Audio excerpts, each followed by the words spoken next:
This sweet little $35 hunk of magic micro nerdiness is a Raspberry Pi computer. It's small in cost, small in size, and also small in computing power. But they're so cheap. Couldn't we just take a group of them and mash them together into a clump to make a faster, more awesome computer? Madness that we're trying to create here is a way to take a bunch of these Raspberry Pi computers and combine their resources to make a more powerful computer.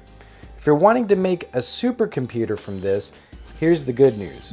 You definitely can using what I'm about to show you, but the bad news is that if you're planning to make a supercomputer from Raspberry Pis, be prepared to spend thousands of dollars on equipment and dozens of frustrating hours. I'm just going to start with something smaller and make a simple cluster computer.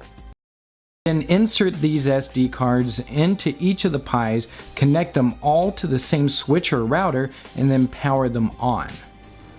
Assuming that each Pi has already auto-logged in, we should be able to do all of our configuration from Pi number 1.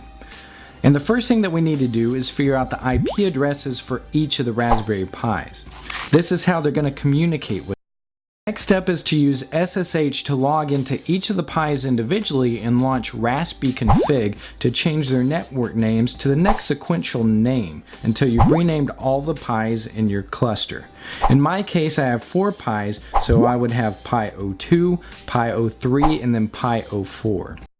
Just a basic example that doesn't require much computing power anyway, but it should provide a platform to create your own cluster computing environment.